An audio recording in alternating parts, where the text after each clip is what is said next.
ম্যাচের আগেই ফলাফল ফাঁস, রাজস্থান নাকি মুম্বাই, আইপিএলের 38তম ম্যাচে জিতবে কোন দল, জানালো জেতি সিটিয়া। আইপিএল 2024-এর 17তম মাসের 38তম ম্যাচে 22 এপ্রিল রাত 8টায় মুখোমুখি হবে মুম্বাই ইন্ডিয়ান্স ও রাজস্থান রয়্যালস।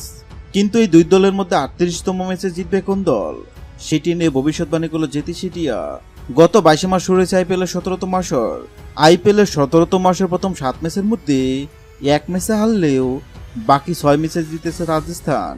অন্যদিকে নিজেদের প্রথম 7 ম্যাচের মধ্যে 4 ম্যাচে জিতলেও বাকি 3 ম্যাচে হেরেছে মুম্বাই।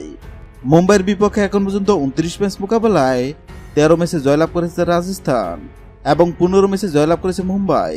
কিন্তু বর্তমান ফর্ম বিবেচনায় রাজস্থানের চেয়ে এগিয়ে আছে মুম্বাই। আর এই দুই দলের মধ্যে 38তম ম্যাচে জিতবে কোন দল তা নিয়ে ভক্ত সমর্থকদের মনে উত্তেজনার শেষ নেই। আর এবার এই দুই দলের মধ্যে 38তম ম্যাচে জিতবে কোন দল, সেটি নিয়ে ভবিষ্যৎবাণী করল জেতি সিটিয়া।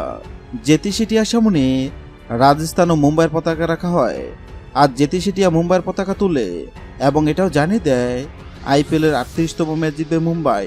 হ্যাঁ দর্শক, আপনাদেরকে বলছি, আপনাদের কি মনে হয় আইপিএলের 38তম ম্যাচে মুম্বাই নাকি রাজস্থান, কোন দল জিতবে? অবশ্যই কমেন্ট করে জানাবেন। ভিডিওটি ভালো লাগলে লাইক দিবেন এবং সাবস্ক্রাইব করে আমাদের চ্যানেলের সঙ্গে থাকবেন। ভিডিওটি দেখার জন্য আপনাকে অসংখ্য ধন্যবাদ।